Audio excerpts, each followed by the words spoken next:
El Tribunal Constitucional resolvió hoy acoger a trámite el requerimiento de una profesora jubilada de Antofagasta que busca retirar su ahorro previsional de su AFP para así pagar sus deudas. Queremos profundizar en este caso y es por eso que nos acompaña Alejandro Ferreiro, ex superintendente de pensiones, hoy director de Espacio Público. Alejandro, muchas gracias por acompañarnos. Muchas gracias a ti por la invitación.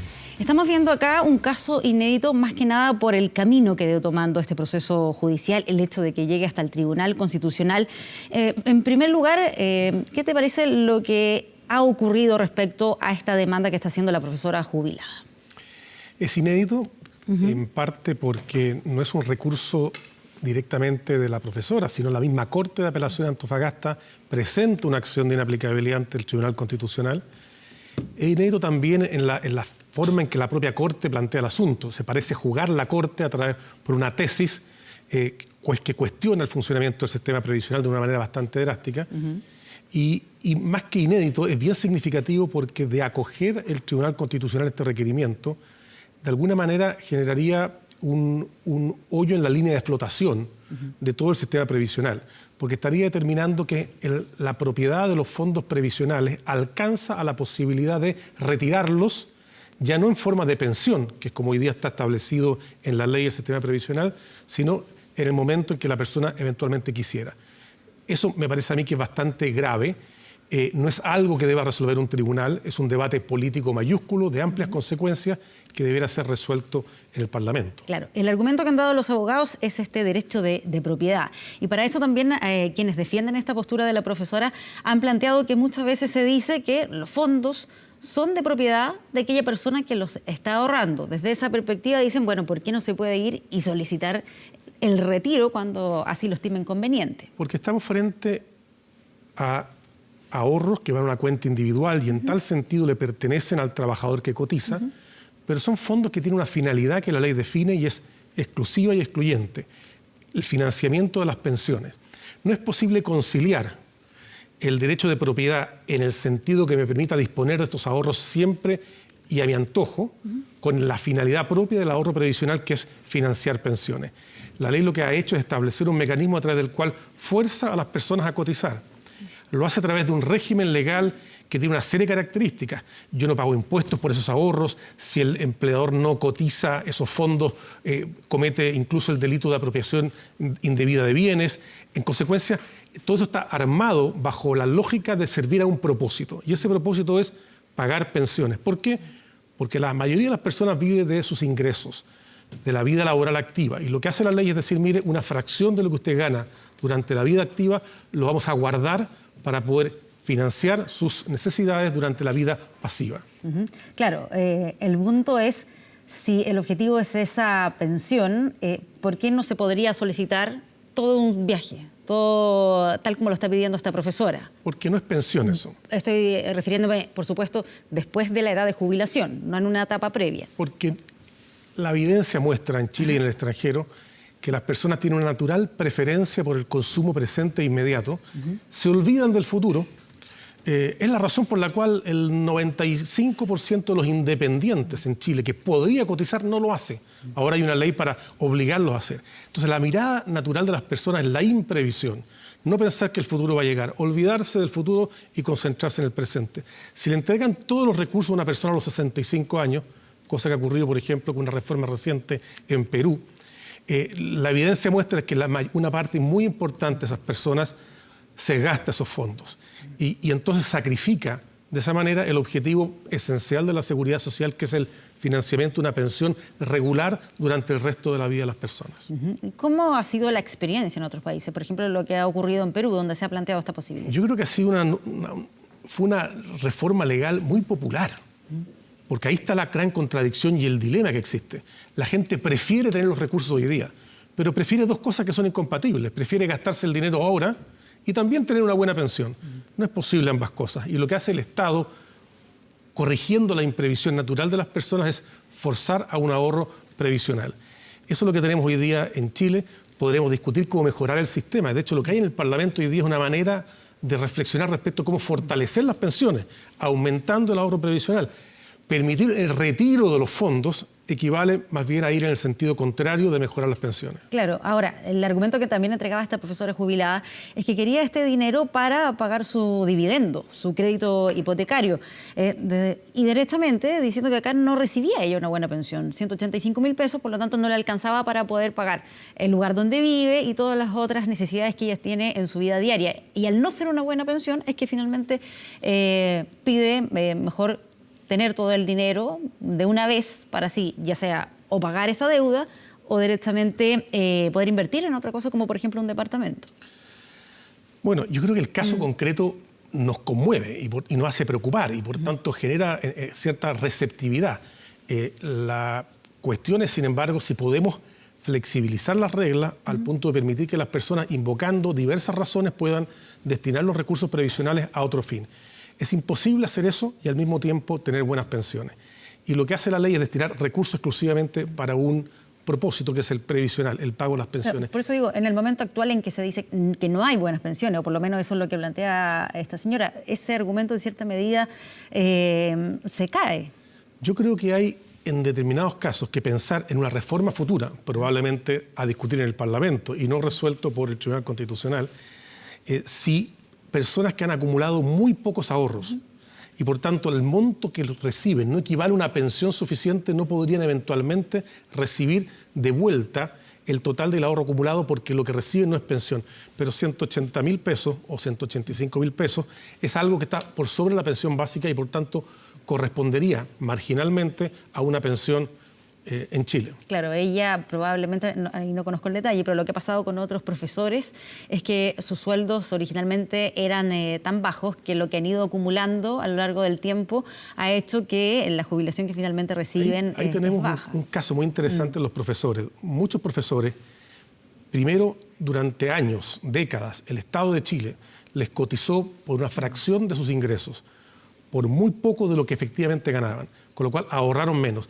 Y en los últimos años lo que ha ocurrido es que el esfuerzo del Estado por mejorar la educación pública fundamentalmente ha mejorado las rentas. Entonces se compara la última renta de esta profesora, que entiendo supera el $1.000.000, $1.200.000 pesos, con la pensión que recibe. ¿Y qué pasa? Ahorró muy poco. Es además mujer, probablemente se está jubilando en torno a los 60 años.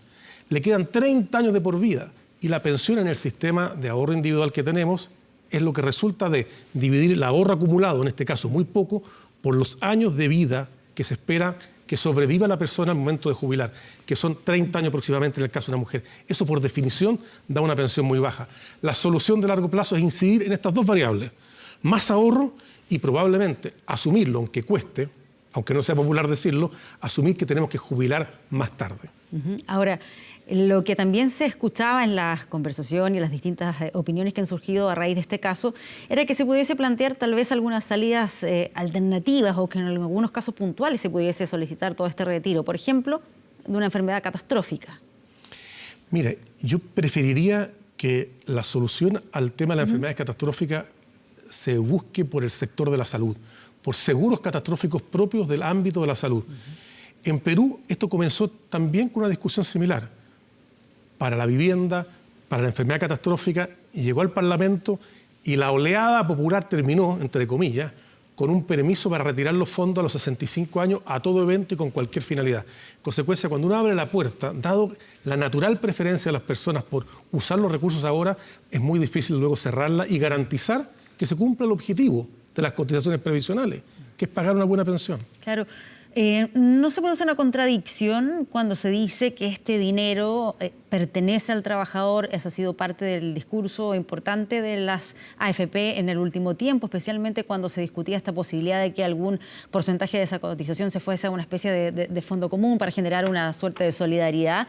Y ahí se insistía que esto pertenece al trabajador, a las cuentas individuales, y por otro lado se le diga que no puede disponer de eso de manera completa, al menos una vez que ya cumple la edad de jubilación. Sí, la propiedad individual de la cuenta de capitalización individual y luego de la pensión está enmarcada en la finalidad previsional del ahorro. Por tanto, la facultad de disponer libremente de esos bienes hoy día está restringida por el cumplimiento de la finalidad. No deja de ser propia la cuenta, ni propia la pensión. Pero no puedo disponer de eso. Lo que ocurre es que es pensión y no ahorro para el consumo presente. Claro. Ahora, desde esta misma perspectiva, ¿qué es lo que proyecta que pueda ocurrir en el Tribunal Constitucional? A ver, me costaría creer que el tribunal acogiera esto, porque sería un fallo que en sí mismo haría inviable el funcionamiento del sistema previsional, de cualquier sistema previsional, porque todos los sistemas se financian con cotizaciones, uno de reparto, uno de capitalización, cualquiera. Si yo permito que las personas sustraigan su cotización para destinarla a otros fines, es imposible tener un sistema de ahorro de largo plazo para financiar pensiones. Equivaldría básicamente a, por la vía de una sentencia, alterar radicalmente el funcionamiento del sistema de un modo que lo haría inviable. ¿Pero en qué sentido? ¿Cuál sería el impacto que tendría para las administradoras de pensiones? Yo no estoy pensando en la administradora, estoy pensando en las personas. Significaría que las personas se verían en la disyuntiva de usar los fondos para consumirlo hoy día, para gastárselo eventualmente, como ha ocurrido en Perú. Si la evidencia en Perú es que más de un tercio de las personas que se han jubilado se han gastado ese dinero. Claro, pero la duda, lo conversábamos ayer también, ¿en qué se gasta finalmente eso? ¿Cómo poder determinar si hubo un buen o mal gasto? Porque si alguien compra un departamento y el arriendo es mayor que hay una fracción de personas que compra una propiedad. Ahora, cuando esa propiedad no se arrienda, cuando el arrendatario no paga la renta, no hay pensión. En consecuencia, no es seguro necesariamente la inversión en un bien inmueble, como sí lo es la recepción mensual en la cuenta corriente de la pensión. Pero hay un tercio aproximadamente, si no más, de personas que han agarrado esos fondos y se la han gastado. Se la han gastado en las tiendas. Eso es pan para hoy y hambre para mañana en su versión más extrema. Y es contrario al objetivo de la seguridad social. ¿Qué sentido tuvo haber obligado a las personas a cotizar durante 40 años para que al momento de jubilarse les dé permiso para hacer con esos ahorros acumulados cualquier cosa, distinto de financiar una pensión de por vida? ¿Y luego qué? ¿Qué hacemos con esas personas? ¿Qué pasa con esas personas?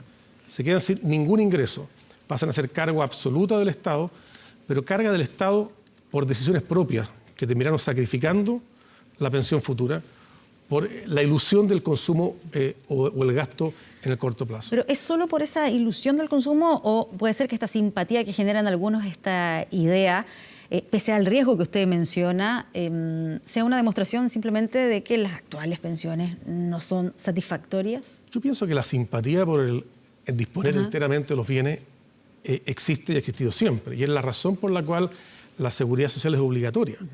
En el extremo libertario, uno podría decir, mire, que cada quien haga lo que quiera.